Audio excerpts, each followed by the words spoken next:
The film starts with Bradley towing a car to the garage where he works. When he arrives, his boss is already waiting in front of the workshop, wanting to discuss something important. Seeing his boss's unusual body language, Bradley becomes curious about the topic of conversation. His assumption proves right because he gets fired due to the economic crisis. Soon after, he swiftly packs his belongings and leaves the workshop. Upon reaching home, Bradley finds his wife, Lauren, on the phone inside a car parked in front of the house. Suspicious of her making a call, he goes over and opens the car door. He informs her about losing his job. While talking, he notices red kiss marks on her neck. Feeling jealous, he angrily takes his wife's cell phone and checks the last call, discovering that she had just called another man. In frustration, he told his wife to come into the house. Following that, he expressed his anger by damaging his wife's car, punching the rearview mirror, and forcefully removing the car hood. Bradley then asked Lauren to have a private conversation inside the house and inquired about the duration of her affair. His wife confessed that she had been involved with another man for 3 months. Lauren felt sad after a miscarriage, and Bradley, busy with work, didn't have time for her. After sharing their feelings, Bradley suggested they start a new life, and Lauren agreed. Having lost his job at a repair shop, Bradley plans to work with a man named Gil, who is a drug courier. Hearing this, his wife disagreed with his decision. However, Bradley insists that it's not easy for him to quickly find a job given the current challenging economic conditions. 8 months later, Bradley starts working as a drug courier. He delivers a package to a drug dealer in an apartment and then heads home. His family's financial situation begins to change, and he can now afford a more luxurious lifestyle, moving into a bigger and grander house. Lauren is pregnant again. While having an intimate moment with his wife at home, Bradley receives a phone call from Gil asking him to come over. He promptly leaves.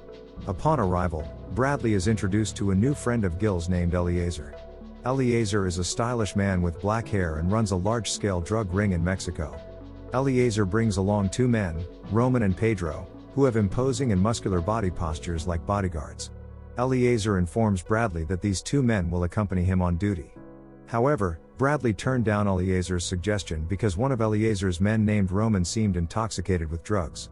Bradley was concerned that if Roman accompanied him, it could cause problems. Eliezer defended his men, stating that he had trained Roman. Gil then persuaded Bradley to take on this crucial business task and promised him 3 months off when the baby was born. In the end, Bradley agreed to the offer under the condition that he would lead the mission, and Eliezer's men had to comply. Both parties agreed. Bradley and Eliezer's men promptly began their drug dealing mission. They arrived at a pier at night, preparing to retrieve a drug package placed on the seabed. The trio boarded a small yacht and sailed into the sea. When they reached the middle of the sea, the yacht came to a stop. Pedro got ready to retrieve the drug package by diving to the ocean floor. Shortly after, Pedro discovered a large box resembling a pirate's treasure chest tied with chains. He used a crowbar to open the chain lock and swiftly gathered all the drug packets, swimming back to the sea surface. Bradley and Roman assisted in retrieving the drug package. Afterward, the yacht returned to the dock. Bradley had a suspicion that the police might ambush them while sailing back, so he instructed Roman and Pedro to toss the drug package into the sea. Hearing this, Roman and Pedro rejected Bradley's order, leading to a fight.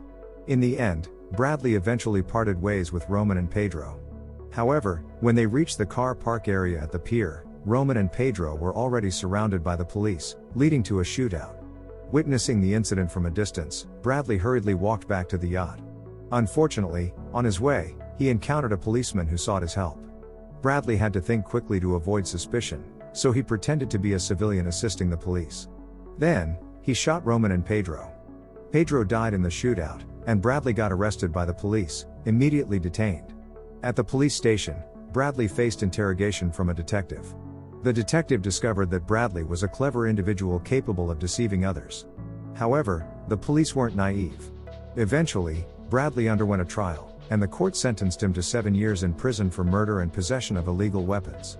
After the sentencing, he was transported to jail on a prison bus and, upon arrival, underwent a physical examination. Next, the prison warden instructed all prisoners to empty their bodies, followed by a medical examination at the clinic. Afterward, an old man named Lefty escorted him to his cell on the top floor. Upon reaching his cell, Bradley encountered a prison warden named Andre. Andre explained the rules for inmates during their prison stay. One of the rules stated that all prisoners must come out and stand in front of their cells to be recorded when the bell rings. As night fell and the bell rang, inmates promptly stood in front of their cells for examination by the prison warden. However, when all the upstairs inmates were standing in front of their cells, Bradley was still fast asleep, causing the other inmates to wait until he woke up. Shortly after, Bradley woke up and received a reprimand from the prison warden. He was asked to be more disciplined and adhere to prison regulations. Meanwhile, at Bradley's residence, Lauren, who was sleeping, suddenly discovered an intruder who had broken into her house and shot her with a stun gun. After fainting, Lauren was taken by the kidnapper to an unknown location. The next day in prison, Bradley was summoned to meet with the prison staff in the office. The staff member, Denise, informed him that an obstetrician wanted to have a discussion. As it turned out, the doctor was his wife's obstetrician, and they wanted to talk about the complications Lauren experienced with her pregnancy. Bradley met with Dr. Pellman the following day in the prison reception room. Dr. Pellman, however, revealed himself to be Eliezer's henchman and came to inform Bradley that his boss lost $3.2 million due to the failed drug dealings at that time. Subsequently, he showed a photo of Lauren sitting on a chair with her eyes closed and hands tied. Dr. Pellman threatened to harm Lauren's womb unless Bradley complied with Eliezer's wishes. Eventually, they reached an agreement. Bradley is tasked with making things right by eliminating a convict named Christopher Bridge, serving a life sentence. This prisoner is held in a different prison, specifically in cell block 99.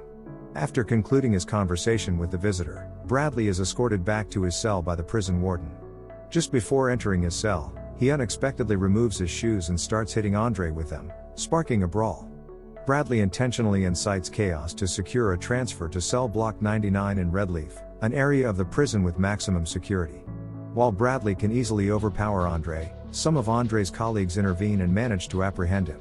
On the way to the cell, Bradley once again attacks several prison guards, initiating another fight. He does this because he believes the disturbances he caused were insufficient to warrant a transfer to the Redleaf area. After the brawl's conclusion, a prison guard electrocuted him, leading to his transfer to Redleaf prison. His desire was fulfilled. Upon reaching Redleaf prison, Bradley received a welcome from the warden, who cautioned him about its maximum security nature, where the chances of release were minimal. Following a physical examination, Bradley was then guided to cell number 59. To his surprise, the cell's condition differed significantly from the previous prison. It now appeared filthy, dark, and foul-smelling. The cell, attached to an open toilet, was filled with waste from previous convicts. Unable to endure the stench, he removed his shirt to cover his nose. After spending a prolonged period in his cell, Bradley was approached by officers who escorted him outside for 60 minutes of fresh air. Upon reaching the prison grounds, a young inmate named Derek approached him. Bradley inquired if Derek knew a prisoner named Christopher Bridge, but Derek stated he was unfamiliar with that name. Shortly after, Bradley approached several inmates engaged in exercise, despite Derek advising against it. This led to inevitable fights, causing the prisoners to fall one by one. Soon after, the prison guards fired warning shots. Bradley, once again, attacked the officers. Eventually, he was subdued and swiftly taken to the cell block 99 area with his eyes closed. Upon reaching cell block 99, Bradley's blindfold was taken off, revealing its isolated and underground location. Before entering the cell, he was outfitted with an electrocution jacket. Inside the cell, broken glass littered the floor. Meanwhile, Lauren appeared frail from her captivity in a concealed location. In the same place where Lauren was held captive, Dr. Pellman and a man from Korea, an abortion doctor, were present. However, they hadn't performed an abortion on Lauren yet, only conducting a preliminary examination. The scene then shifted back to the prison. In his cell, Bradley, lying limp, began shouting Christopher Bridge's name. The neighboring inmate responded, stating there was no prisoner by that name. Soon after, prison guards arrived to electrocute him until he was incapacitated. The warden informed Bradley that several inmates wished to see him, leading him to a basement to meet them. When he met the inmates, it turned out that one of them was Eliezer. Bradley discovers that Dr. Pellman's request to kill Christopher Bridges was a trick to get Bradley transferred to cell block 99, where Eliezer planned to torture him. Eliezer, angry about losing $3.2 million and Bradley's actions leading to his imprisonment, expressed his frustration. Bradley endured continuous torture, weakening him, and was then shown a photo of his wife, Lauren, who appeared limp and helpless. After the torture, Bradley was dragged back to his cell. Upon returning to the holding cell where Eliezer was, Bradley attacked his men. One by one, Eliezer's men fell, leaving only Eliezer in the cell. Bradley proceeded to strangle Eliezer and demanded him to message Dr. Pellman to cancel his wife's abortion. He requested them to take Lauren to Gil's residence, a wish granted after he broke Eliezer's leg. Upon reaching Gil's home, Lauren rushed toward him. Subsequently, Gil shot Dr. Pellman and the abortion doctor from a distance with a long gun, causing their demise. While in prison, Bradley, upon learning that his wife survived via cell phone, conveyed a final message.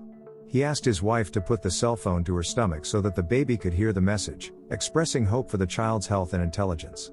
Bradley appeared very sorrowful, knowing he would never see his child. After ending the call, he returned to Eliezer's cell and attacked him until his head fell off. The prison's warden intervened, firing a bullet into Bradley's head and ending his life. Don't forget to subscribe and turn on the notification bell if you want to watch more videos like this. Thank you for watching and see you again soon. Take care.